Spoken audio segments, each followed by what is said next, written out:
Hello friends, good afternoon. My name is Dikens Kumar Sinha and I welcome you to Tectonic ICE Academy. आज हम लोग पढ़ने जा रहे हैं। इसके पहले इसके लास्ट लेक्चर में हम लोग देखे थे मौर्य के बारे में देखे थे। आज हम लोग उसी में हम लोग अशोका के जो रॉक एडिक्ट्स है उसके बारे में देखने जा रहे हैं। रॉक एडिक्ट्स है, पिलर एडिक्ट्स है, उसके बारे में देखेंगे। बेसिकली आज हम लोग रॉक एडिक्ट्स देखेंगे, नेक्स्ट वीडियो में हम लोग पिलर एडिक्ट्स देखेंगे। तो देखते हैं एक्चुअली हुआ क्या था ना।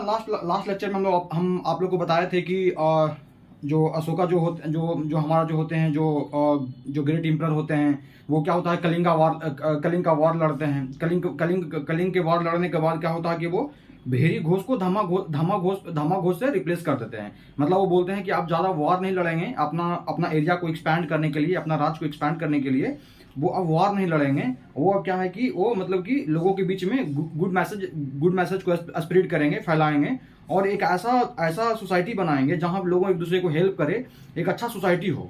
तो उनका ये मेन मकसद हो गया। उसके बाद तो उनका एक सेट ऑफ रूल्स था, जो उनका जो धम्मा है उसमें एक सेट ऑफ रूल्स दिए हैं, जिसमें बहुत सारी बातें कहा गया है कि एनिमल का सेक्रीफाइस नहीं देना चाहिए। जो हमारे जो बूढ़े लोग हैं, जो हमारे जो एल्डर्स हैं उनका रिस्पेक्ट करना चाहिए, पेरेंट्स का रिस्पेक्ट करना चाहिए, और हमारा जो भी ब्राह्मण्स लोग हैं उनका रिस्पेक्ट करना चाहिए। तो बहुत सारे एक कोड ऑफ कंडक्ट है, एक बहुत सारा मैसेज दिया हुआ धम्मा में।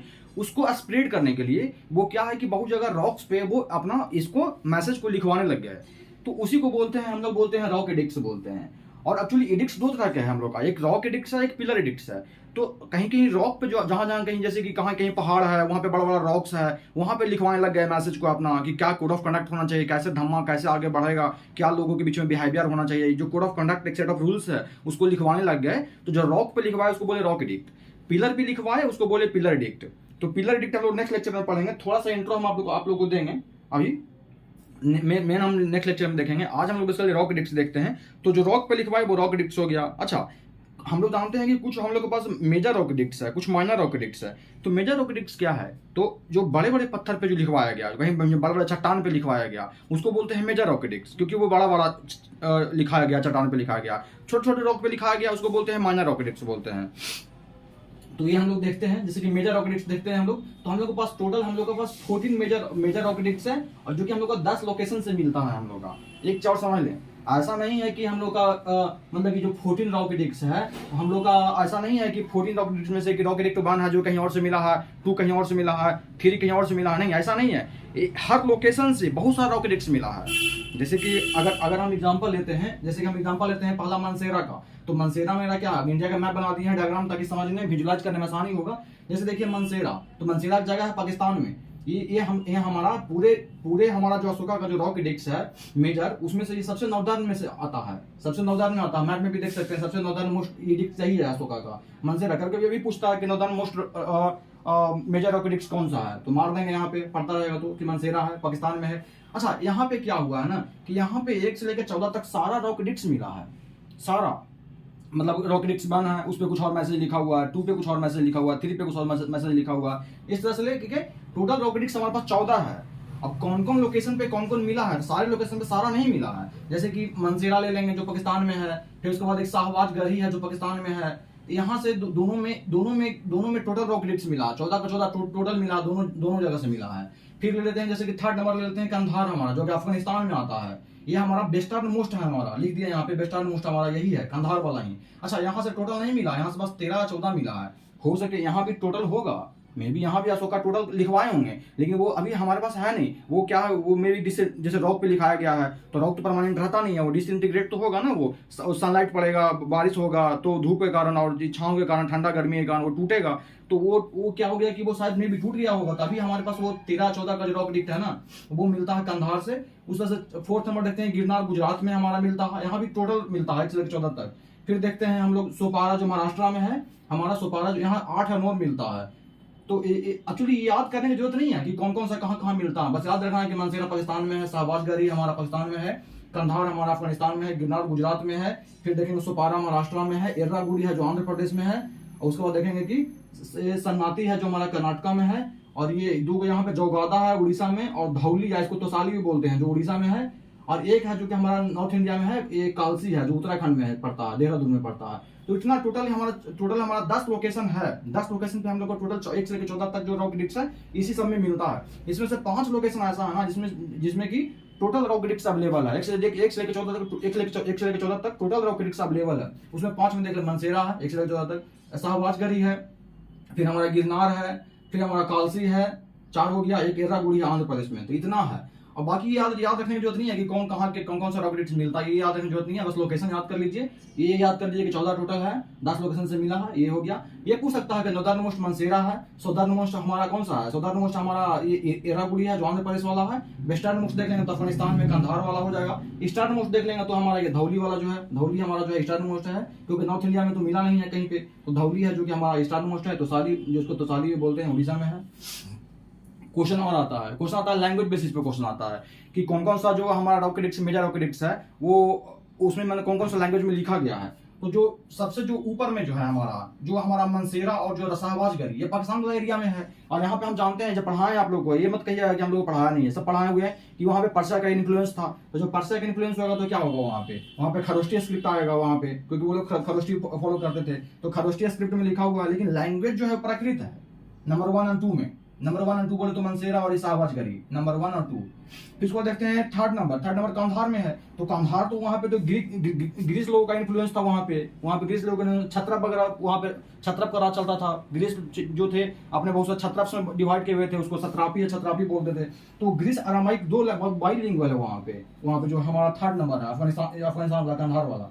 फिर जो रेस्ट बच गया, जो बच गया जो इंडियन रीजन में जो आता है, तो उसमें सारा का सारा ब्राह्मी स्क्रिप्ट में है, प्राकृत लैंग्वेज में। अच्छा स्क्रिप्ट बोले तो क्या, जैसे हम लोग हिंदी लिखते हैं तो हम लोग का देवनागरी स्क्रिप्ट है। लैंग्वेज हम लोग का हिंदी है बट स्क्रिप्ट है वो देवनागरी है। उसी प्रकार से वहां का जो था ब्राह्मी स्क्रिप्ट था पर प्राकृत लैंग्वेज था।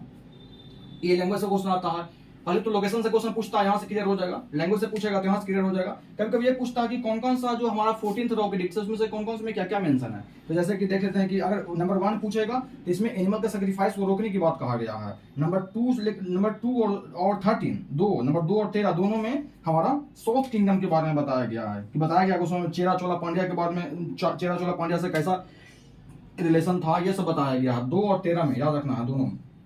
फिर उसके बाद 3 है जो कि ब्राह्मण्स को रिस्पेक्ट करना चाहिए, ये इसमें बात कहा गया है।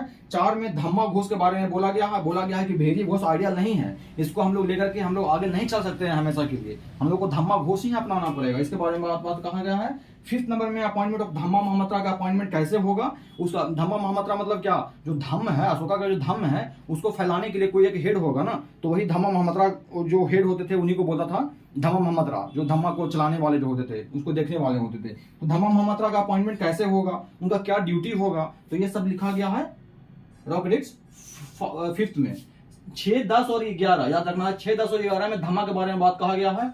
अच्छा 4, 5 में तो धम्मा है, 4 में बोला गया है धम्मा घोष ही आइडियल है, भेरी घोष आइडियल नहीं है। और 5 में बोला गया है धम्मा का अपॉइंटमेंट कैसे होगा, क्या ड्यूटी होगा उनका, ये 5 में बोला गया है। तो इसके लिए अगर देखा जाए तो 4, 5 ये 6, 10, 11 भी धम्मा ही है। 4, 5 भी तो हम लोग देख चुके हैं धम्मा है। तो याद रखना है कि 4, 5, 6 लगातार ये धम्मा के बारे में बात करता है, और 10, 11 है जो भी धम्मा है। तो 4, 5, 6 और 10, 11 याद हो जाएगा। उसके बाद 7 और 12 ये बोलता है कि रिलीजियस सेक्ट में हमारा टॉलरेंस होना चाहिए। ऐसा नहीं है कि हिंदू है तो मुस्लिम से झगड़ा कर रहा है, मतलब कि जो ब्राह्मणिकल कल्चर या हिंदू कल्चर है वो जैनिज्म से झगड़ा कर रहा है, कोई किसी को रोक रहा है, तो ऐसा नहीं है। सब एक दूसरे में क्या होना चाहिए, टॉलरेंस होना चाहिए। फिर इसको डिस्क्राइब्स अशोका धम्मा यात्रा, ये नंबर 8 क्या करता है ना कि अशोका एक बार क्या थे कि एक यात्रा पे गए थे, बोध गया, बोधि वृक्ष को देखने के लिए बोध गए थे वहां पे। तो ये मतलब उसका डिस्क्रिप्शन मिलता है हमारा 8th नंबर में। 9th नंबर में ये है क्या है कि मीनिंगलेस जो रिचुअल्स है, जो बहुत सा हम लोग ब्राह्मणिकल कल्चर में बहुत सा हम लोग ऐसे रिचुअल्स फॉलो करते हैं, या कोई भी कल्चर में ऐसा रिचुअल्स फॉलो करते हैं जिसका कोई मीनिंग नहीं है और वो हम लोग को हार्म पहुंचा रहा है, सोसाइटी को डिवाइड कर रहा है, तो ऐसे रिचुअल्स हमको बचना चाहिए। वैसे उस पर अटैक किया गया है, उसके बारे में निगेटिव बात कहा गया है 9th नंबर में। 13th नंबर तो मोस्ट इंपोर्टेंट है क्योंकि कलिंग बात के बारे में बताता है, तो मोस्ट इंपोर्टेंट है। और यही है हमारा जो लार्जेस्ट इंस्क्रिप्शन है, माने लार्जेस्ट चट्टान पे लिखा गया, सबसे बड़ा लिखा गया है। तो हमारा कलिंग वार के बारे में 13th रॉक डिक्स में लिखा गया है। और उसका 14th है जो कि बताता है inspiration of spend religious life, religious life spend करने के बारे में बताता हूँ नंबर 14। तो इतना सारा नंबर 14 नंबर याद रखना है आपको, इसमें ज्यादा याद रखने की जरूरत नहीं है, लेकिन जो मोस्ट इंपोर्टेंट है, जैसे कि एक नंबर है याद रखना जरूरी है, 2 और 3 बोलता है, दोनों साउथ इंडियन के बारे में बात करता है, तो याद रखना इंपॉर्टेंट है, 3 याद रखना इंपॉर्टेंट है, 1 2 3 याद रखना इंपॉर्टेंट है। फिर तो 4 5 6 10 11 अगर याद कर लिया तो याद हो जाएगा। और उसके बाद फिर कलिंग याद कर लीजिए कि कलिंग वार हो गया है, और उसके बाद फिर याद रख सकते हैं आप लोग, उसके बाद फिर ये 7 से 12 याद रख लीजिएगा, बाकी जो है उतना इंपॉर्टेंट नहीं है। ये इतना हो गया। उसके बाद हम लोग देखते हैं कि अच्छा इसका डिसिफर कौन किया, जैसे कि हम लोग का लैंग्वेज में थोड़ी ना लिखा हुआ है, तो उसमें जो लैंग्वेज में लिखा हुआ था उसको डिसिफर कौन किया था, एक इंग्लिश एक थे जेम्स प्रिंसेप थे जो इसको डिसिफर करते हैं, इसको बताते हैं कि इसमें क्या क्या लिखा गया है, सारी चीज को निकाल करके लाते हैं, जेम्स प्रिंसेप करते हैं जो। और स्टार्ट कहाँ से करते हैं, बेसिकली गिरनार का जो रहता है ना हमारा गुजरात में, जो गिरनार का जो हमारा रहता है उससे सबसे पहले पढ़ना चालू करते हैं, उसको डिसिफर करते हैं सबसे पहले जेम्स प्रिंसेप। और उसको जब डिसिफर करते हैं तो उनमें 2 नाम इनको मिलता है, जो हमारा चट्टान जो रहता है जहाँ पर बहुत सारा लिखा हुआ है इंस्क्रिप्शंस वगैरह, वहां से 2 नाम उनको मिलता है, एक मिलता है देवनाम प्रिया, एक मिलता है प्रियदर्शी। तो इनसे इनको समझ में नहीं आता है, इससे बाद भी उनको समझ में नहीं आता है कि अशोका कहीं है, ये उनका अभी भी समझ में नहीं होता है। लेकिन वो जब फिर महावंशा और दिव्यवंशा के बारे में जब जानते हैं, उसको देखते हैं, तो देखते हैं कि दिव्यवंशा महावंशा में देवनाम प्रिया और प्रियदर्शी जो है अशोका को ही बोला गया है। अब बाद में जब फिर हमारा माइनर ऑर्किडिक्स का हमारा जो डिसिफर होता है, तो इसमें भी हमारा देवनाम प्रियदर्शी को अशोका से रेफर किया गया हुआ होता है। तब समझ में आता है कि अच्छा जो जेम्स प्रिंसेप जो भी डिसिफर करते हैं वो सब अशोका का ही रहता है, इंस्क्रिप्शंस वगैरह, तो यहाँ से समझ में आता है। उसके बाद ये तो हमारा हो गया 14th मेजर ऑर्किडिक्स। इसमें से देखिएगा ना कि धौली जो है उड़ीसा में और जौगादा जो है उड़ीसा में, ये कलिंग के आसपास वाला रीजन है, कलिंग उड़ीसा में है ना, तो कलिंग के आसपास वाला रीजन है। तो कलिंग ऑर्किडिक्स अगर पूछ लेगा तो 8 और 9 मारना है, 8 बोले तो जौगादा और धौली बोले तो उड़ीसा। यहाँ पे क्या गया है ना कि 14th मेजर ऑर्किडिक्स के अलावा 2 मेजर ऑर्किडिक्स और यहाँ पे डाला गया है, यहाँ पे डाला गया था अशोका के द्वारा, वो कलिंग युद्ध के बाद कि वो शांति कैसे फैलाया जाए, मतलब कि वॉर नहीं होना चाहिए, धम्म होना चाहिए, धम्म घोष के हम लोग फैलाना चाहिए, तो ये शांति होनी चाहिए। तो ये सब कलिंग ऑर्किडिक्स में बोला गया है, और ये 8-9 में ही सिर्फ मिलता है, जो कि कलिंग ऑर्किडिक्स कहाँ से मिलता है, 8 और 9 से मिलता है, याद रखना है। ये हो गया मेजर। माइनर ऑर्किडिक्स क्या है, बहुत छोटा रॉक पे भी बहुत सारा ऐसा कोड ऑफ कंडक्ट लिखा गया था जिसको बोलते हैं माइनर ऑर्किडिक्स। और इंडिया में कहाँ से मिलता है, तो सबसे ज्यादा जो मिलता है ना माइनर ऑर्किडिक्स, वो कर्नाटका से मिलता है। कर्नाटका में देख लीजिए कितना सारा मैक्सिमम ऑर्किडिक्स मिलता है माइनर कर्नाटका से। वहां पे जैसे कि मस्की है, नितूर है, उद्गोलन है, गावी मठ है, पालकी गुंडा है, सिद्धपुर है, जेटिंग रामेश्वर है, रामेश्वरम नहीं ये रामेश्वर है, जेटिंग रामेश्वर है, ये ब्रह्मागिरी है, ब्रह्मागिरी के हिल्स भी याद होगा कि ब्रह्मागिरी के हिल्स याद होगा, पढ़ाए हैं पीछे भी, तो बताइएगा कमेंट करके कि ब्रह्मगिरी के हिल्स कहाँ पढ़ाए हैं। तो इतना सारा हो गया कर्नाटका में मिला है। उसके बाद फिर हमारा एर्रागुडी ये राजूला है जो आंध्र प्रदेश में मिला है, एमपी से मिला है हमारा रूपनाथ मिला है, बिहार में सासाराम से मिला है हमारा माइनर ऑर्किडिक्स। और उसके बाद फिर एक है हमारा भाबरू बैरात, ये मोस्ट इंपोर्टेंट है, भाबरू बैरात मोस्ट इंपोर्टेंट है, जो बार बार पूछता है, राजस्थान से मिला है भाबरू बैरात। उसके बाद इसमें मास्की इंपोर्टेंट है, नितूर इंपोर्टेंट है, उद्गोलन इंपोर्टेंट है, 3 मोस्ट इंपोर्टेंट है जो कि याद रखना ही रखना है, भूलना नहीं है इसको। मास्की, नितूर, उद्गोलन 3 मोस्ट इंपोर्टेंट है। उसके अलावा भाबरू बैरात 4 मोस्ट इंपोर्टेंट है, कोई बाकी भूल जाना है, इतना 4 नहीं भूलना है कम से कम। उसके बाद फिर हम लोग पिलर देखते हैं। ये तो हमारा हो गया कि मेजर ऑर्किडिक्स हो गया, 2 को कलिंग ऑर्किडिक्स हो गया, माइनर ऑर्किडिक्स हो गया, ये ऑर्किडिक्स हो गया जो पत्थर पे लिखा हुआ था। अब हम लोग का स्टोन कहीं कहीं ऐसा है ना कि हमारा मतलब कि पिलर के फॉर्म में खड़ा करके भी कुछ उस पर लिखवाए थे, तो उसको बोलते हैं हम लोग पिलर एडिक्स बोलते हैं। तो आज हम लोग ये नहीं देखेंगे कि कहाँ से मिला है, क्योंकि उसको बारे में डिटेल्स हम लोग कल पढ़ेंगे, क्योंकि क्वेश्चन पूछ लेता है, बहुत इंपॉर्टेंट है, इसलिए इसको थोड़ा डिटेल में लोग पढ़ेंगे। तो पिलर थोड़ा सा बता देते हैं कि पिलर ऑर्किडिक्स होता कैसा था। तो एक बेसिकली क्या होता था, नीचे एक प्लेटफॉर्म होता था, एक बेस होता था, जिसपे एक पिलर खड़ा हुआ होता था, और पिलर पे देखते हैं कि एक लोटस टाइप का एक ना उल्टा, मतलब कि एक इन्वर्टेड लोटस होता था, जो लोटस दिख रहा है यहाँ पे। और उसके बाद उस पर एक बेस होता था फिर से, जिसको बोलते हैं हम लोग अबेकस बोलते हैं बेस को। और उसके ऊपर कोई एनिमल का फोटो, कोई एनिमल का एक स्टैचू होता था, जो एनिमल उसको कैपिटल बोलते हैं, एनिमल को ही कैपिटल बोलते हैं। वो एनिमल हो सकता है लॉयन भी हो सकता है, बुल भी हो सकता है, कोई और एनिमल भी हो सकता है। तो बताएंगे कौन कौन एनिमल कहाँ से मिला है, और उसको उस पर कौन कौन से एनिमल है, कल बात करेंगे उसके बारे में। तो ये हो गया, इसको कैपिटल बोलते हैं, इसको अबेकस बोलते हैं। ये होता जो हमारा पिलर होता था मोनोलिथिक शाफ्ट का होता था, माने एक ही सिंगल स्टोन का बना हुआ होता था, ऐसा नहीं है कि बहुत सारा स्टोन का जोड़ करके, नहीं, सिंगल स्टोन का काट करके बनाया होता था, उसको बोलते हैं मोनोलिथिक शाफ्ट होते हैं। ये सिंगल पीस होता था स्टोन, ये क्या चीज का बना होता था, चुनार सैंडस्टोन का बना होता था, चुनार सैंडस्टोन का बना हुआ होता था।